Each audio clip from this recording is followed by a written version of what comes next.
BBMP ಚುನಾವಣೆಗೆ ಮೈತ್ರಿ ನಾಯಕರಿಂದ ಕಸರತ್ತು ಆರಂಭವಾಗಿದೆ. ಬಿಬಿಎಂಪಿ ಗೆಲ್ಲುವುದಕ್ಕೆ ಬಿಜೆಪಿ ನಾಯಕರಿಗೆ ಬಹಳ ದೊಡ್ಡ ಸವಾಲು. ಈ ಸವಾಲನ್ನು ಹೇಗೆ ಗೆಲ್ಲಬೇಕು ಅನ್ನೋದರ ಕುರಿತಾಗಿ ಚರ್ಚೆ ಆಗ್ತಾ ಇದೆ. ಮಾತ್ರವಲ್ಲ, ಗದ್ದುಗೆಯರಲಿಕ್ಕೆ ವಿಪಕ್ಷ ನಾಯಕ ಆರ್ ಅಶೋಕ್ಗೆ ಟಾಸ್ಕ್ ನೀಡಲಾಗ್ತಾ ಇದೆ.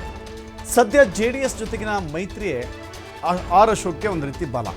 ಹೌದು, ಬೆಂಗಳೂರು ವ್ಯಾಪ್ತಿಯಲ್ಲಿ ಬಿಬಿಎಂಪಿಯಲ್ಲಿ ಬಹಳ ದೊಡ್ಡ ಅತ್ಯಂತ ಹೆಚ್ಚಿನ ಸಂಖ್ಯೆಯಲ್ಲಿ ಹಿಡಿತವನ್ನು ಹೊಂದಿರೋದು ಮತ್ತು ಜೆ ಡಿ ಎಸ್ ಕೂಡ ಒಕ್ಕಲಿಗ ಪ್ರಾಬಲ್ಯ ಇರುವಂಥ ಪ್ರದೇಶಗಳಲ್ಲಿ ಬಹಳ ದೊಡ್ಡ ಶಕ್ತಿಯನ್ನು ಹೊಂದಿದೆ. ಹೀಗಾಗಿ ಆರ್ ಅಶೋಕ್ಗೆ ಬಹಳ ದೊಡ್ಡ ಬಲ ಸಿಕ್ಕಂತಾಗಿದೆ. ಜೆ ಡಿ ಎಸ್ ಮೈತ್ರಿಯನ್ನು ಗಟ್ಟಿಗೊಳಿಸ್ಕೊಳ್ತಾ ಇದ್ದಾರೆ ಆರ್ ಅಶೋಕ್. ಬಿಬಿಎಂಪಿ ಲೆಕ್ಕಾಚಾರಗಳು ಬೇರೆ, ಎಂ ಪಿ ಎಲೆಕ್ಷನ್ ಲೆಕ್ಕಾಚಾರಗಳು ಬೇರೆ, ವಿಧಾನಸಭೆ ಎಲೆಕ್ಷನ್ ಲೆಕ್ಕಾಚಾರಗಳೇ ಬೇರೆ. ಬೆಂಗಳೂರಲ್ಲಿ ಚುನಾವಣೆ ನಡೆಯುತ್ತೆ ಅಂತ ಹೇಳಿದ್ರೆ ಅನೇಕ ರೀತಿಯ ಫ್ಯಾಕ್ಟರ್ಗಳು ವರ್ಕೌಟ್ ಆಗುತ್ತೆ. ಬೇರೆ ಬೇರೆಯದ್ದೇ ಕಾರಣಗಳಿರುತ್ತೆ, ಬೇರೆ ಬೇರೆಯದ್ದೇ ಆಧಾರಗಳಿರುತ್ತೆ. ಸೊ ಹೀಗಾಗಿ ಬಿಬಿಎಂಪಿ ಚುನಾವಣೆ ನಡೆಯೋ ಅಂಶಗಳೇ ಬೇರೆ, ಜಿಲ್ಲಾ ಪಂಚಾಯತ್ ತಾಲೂಕ್ ಪಂಚಾಯತ್ ಚುನಾವಣೆ ನಡೆಯೋ ಬ್ಯಾಕ್ಗ್ರೌಂಡೇ ಬೇರೆ. ಹೀಗಾಗಿ ಬೇರೆ ಬೇರೆ ಆಯಾಮಗಳಲ್ಲಿ ಇದನ್ನು ವಿಶ್ಲೇಷಣೆ ಮಾಡಬೇಕಾಗುತ್ತೆ. ಆದರೆ J D S B J P ಜೊತೆಗಿರೋದಿದೆಯಲ್ಲ, ಬಿ ಜೆ ಪಿಗೆ ಒಂದು ರೀತಿ ಶಕ್ತಿ. ಬಿಬಿಎಂಪಿಯ ಚುನಾವಣೆಯನ್ನು ಸೀಮಿತಗೊಳಿಸಿ ಮಾತನಾಡೋದಾದರೆ ಬೇರೆ ಬೇರೆ ಚುನಾವಣೆಗಳಲ್ಲಿ ಬೇರೆ ಬೇರೆ ಲೆಕ್ಕಾಚಾರ. ಆದರೆ ಜೆ ಡಿ ಎಸ್ ಜೊತೆಗಿದೆ ಅಂದರೆ ಬಿ ಜೆ ಪಿಗೆ ಒಂದು ಶಕ್ತಿ. ಬಿಬಿಎಂಪಿಯಲ್ಲಿ ಅತಿ ದೊಡ್ಡ ಸಂಖ್ಯೆಯಲ್ಲಿ ಗೆಲ್ಲಬಹುದು ಅಂತ ಹೇಳಿ ಲೆಕ್ಕಾಚಾರವನ್ನು ಎರಡೂ ಪಕ್ಷಗಳು, ಮೈತ್ರಿ ಪಕ್ಷಗಳು ಹಾಕ್ಕೊಂಡಿದ್ದಾವೆ. ಅದು ಎಷ್ಟರ ಮಟ್ಟಿಗೆ ವರ್ಕೌಟ್ ಆಗುತ್ತೋ ನೋಡಬೇಕು. ಬಟ್ ಆರ್ ಅಶೋಕ್ ಬೆಂಗಳೂರನ್ನು ಯಾವಾಗಲೂ ಕೂಡ ಬಿ ಜೆ ಪಿಯಲ್ಲಿ ಪ್ರತಿನಿಧಿಸೋದು ಆರ್ ಅಶೋಕ್ ಪದ್ಮನಾಭನಗರದ ಶಾಸಕರು ಆಗಿದ್ದಾರೆ. ಬೆಂಗಳೂರಿನಲ್ಲಿ ಬಹಳ ದೊಡ್ಡ ಶಕ್ತಿಯನ್ನು ಹೊಂದಿದ್ದಾರೆ ಅವರು. ಇದೀಗ ಜೆ ಡಿ ಎಸ್ ಜೊತೆಗಿದೆ, ಇನ್ನೂ ಚೆನ್ನಾಗಿ ನಾವು ಗೆಲ್ಲಬಹುದು ಅನ್ನೋ ಲೆಕ್ಕಾಚಾರದಲ್ಲಿ ಮುನ್ನುಗ್ತಾ ಇದ್ದಾರೆ. ಅದಕ್ಕಾಗಿ ಮೈತ್ರಿ ಇರಲಿ, ಮೈತ್ರಿಯನ್ನು ಗಟ್ಟಿಗೊಳಿಸಬೇಕು ಅನ್ನೋ ಇರಾದೆಯನ್ನು ಆರ್ ಅಶೋಕ್ ಹೊಂದಿದ್ದಾರೆ. ಮತ್ತಷ್ಟು ಮಾಹಿತಿ ನಮ್ಮ ಪ್ರತಿನಿಧಿ ಸ್ವಾಮಿ ನೀಡ್ತಾರೆ. ಸ್ವಾಮಿ, ಎಲ್ಲ ಆಯಾಮಗಳಲ್ಲಿ ನೋಡ್ತಾ ಇದ್ದೀವಿ, ಕೆಲವಷ್ಟು ಜನ ಲೋಕಸಭೆ ಚುನಾವಣೆಯಲ್ಲಿ ಜೆ ಡಿ ಎಸ್ ಜೊತೆಗೆ ಮೈತ್ರಿ ಮಾಡಿಕೊಂಡ್ರೆ ಪ್ರಯೋಜನ ಏನು ಅಂತ ಮಾತನಾಡ್ತಾ ಇದ್ರು. ಬಿ ಬಿ ಎಂ ಪಿಗೆ ಹಂಗಾಗೋದಿಲ್ಲ. ಬಿ ಬಿ ಎಂ ಪಿಯ ವ್ಯಾಖ್ಯಾನಗಳೇ ಬೇರೆ ಬೇರೆ ರೀತಿಯ ವಿಶ್ಲೇಷಣೆಗಳು ನಡೆಯುತ್ತೆ.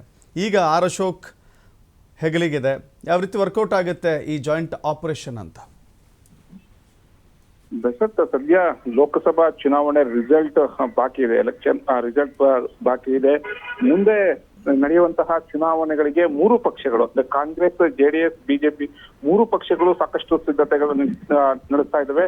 ಅದರಲ್ಲೂ ವಿಶೇಷವಾಗಿ ಬಿಬಿಎಂಪಿಯನ್ನ ವಶಪಡಿಸಿಕೊಳ್ಳಲೇಬೇಕು, ಬಿಬಿಎಂಪಿಯನ್ನ ಗೆಲ್ಲೇಬೇಕು ಅಂತ ಮೂರು ಪಕ್ಷಗಳಿಂದ ಸಾಕಷ್ಟು ಒಂದು ರಣತಂತ್ರಗಳು ಆಗ್ತಾ ಇದೆ.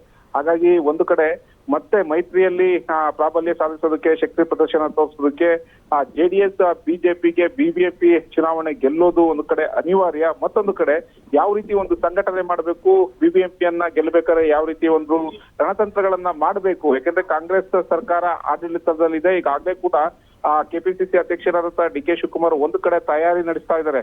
ಈಗಾಗಲೇ ಕಾಂಗ್ರೆಸ್ ನಲ್ಲಿ ಕೆಲವು ಆಕಾಂಕ್ಷಿಗಳಿಗೆ ಸೂಚನೆಯನ್ನ ಕೊಟ್ಟಿದ್ದಾರೆ, ಬಿಬಿಎಂಪಿ ಎಲೆಕ್ಷನ್ಗೆ ತಯಾರಾಗಿ ಅಂತ ಹೇಳಿ ಸೂಚನೆ ಕೊಟ್ಟಿದ್ದಾರೆ.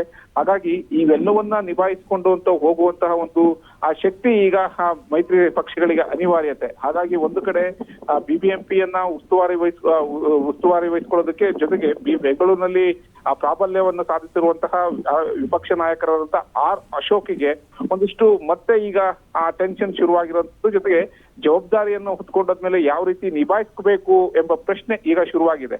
ಹಾಗಾಗಿ ಒಂದು ಕಡೆ ಮೈತ್ರಿ ಅಂದ್ರೆ ಜೆಡಿಎಸ್ ನಾಯಕರಿಂದ ಮತ್ತಷ್ಟು ಒಂದು ಹೊಂದಾಣಿಕೆ ಮಾಡಿಕೊಂಡು ಬಿಬಿಎಂಪಿಯಲ್ಲೂ ಕೂಡ ಹೆಚ್ಚು ಒಂದು ಸ್ಥಾನಗಳನ್ನ ಗೆಲ್ಲಬೇಕು, ಬಿಬಿಎಂಪಿಯನ್ನ ಹಿಡಿತದಲ್ಲಿ ಇಟ್ಕೋಬೇಕು ಎಂಬ ಮುಂಚೂಣಿಯಲ್ಲಿ ಈಗ ಅಶೋಕ್ ಅವರು ಪ್ಲಾನ್ ಮಾಡ್ತಾ ಇರುವಂತದ್ದು. ಹಾಗಾಗಿ ನಿನ್ನೆ ಕೂಡ ಸಭೆಯಲ್ಲಿ ಹೇಳ್ತಾ ಇದ್ರು, ನಾವು ಈ ಹಿಂದೆ ವಿಧಾನಸಭಾ ಚುನಾವಣೆಯಲ್ಲಿ ನಾವು ಹೊಂದಾಣಿಕೆ ಮಾಡ್ಕೊಂತಿದ್ರೆ ಕಾಂಗ್ರೆಸ್ ಅಧಿಕಾರಕ್ಕೆ ಬರ್ತಾ ಇರ್ಲಿಲ್ಲ, ನಾವು ತಡವಾಗಿ ಮೈತ್ರಿ ಮಾಡ್ಕೊಂಡಿದ್ವು. ಆದ್ರೆ ಮುಂಬರುವ ಚುನಾವಣೆಗಳಲ್ಲಿ ನಾವು ಈ ಮೈತ್ರಿಯಿಂದ ನಾವು ಮತ್ತೆ ಅಧಿಕಾರವನ್ನು ಹಿಡಿಬೇಕು. ಎಲ್ಲಾ ಚುನಾವಣೆಯಲ್ಲೂ ನಾವು ಹೊಂದಾಣಿಕೆಯಿಂದ ಗೆಲ್ಲಬೇಕು. ಬಿಜೆಪಿ ಹಾಗೂ ಜೆಡಿಎಸ್ ಕಾರ್ಯಕರ್ತರು ಈ ಅಧಿಕಾರಕ್ಕೆ ನಾವು ಅಧಿಕಾರಕ್ಕೆ ಬರಬೇಕಾದ್ರೆ ಹಗಲು ರಾತ್ರಿ ದುಡಿಬೇಕು ಎಂಬ ಕರೆಯನ್ನ ಕೊಟ್ಟಿದ್ದಾರೆ. ಹಾಗಾಗಿ ಜೆಡಿಎಸ್ ಜೊತೆ ಇನ್ನಷ್ಟು ಹೊಂದಾಣಿಕೆ ಮಾಡ್ಕೊಂಡಂತ ಸಂದರ್ಭದಲ್ಲಿ ಬಿಬಿಎಂಪಿ ಗದ್ದುಗೆ ಹಿಡಿಬಹುದು, ಬಿಬಿಎಂಪಿಯಲ್ಲಿ ಅಧಿಕಾರವನ್ನ ಪಡಿಬಹುದು ಎಂಬ ಹಿನ್ನೆಲೆಯಲ್ಲಿ ಮೈತ್ರಿಗೆ ಹೆಚ್ಚು ಒತ್ತನ್ನ ಕೊಡೋದಕ್ಕೆ ಆರ್ ಅಶೋಕ್ ಅವರು ಮುಂದಾಗಿರುವಂತದ್ದು. ಥ್ಯಾಂಕ್ ಯು ಸ್ವಾಮಿ, ನಿಮ್ಮಲ್ಲ ಮಾಹಿತಿಗೆ.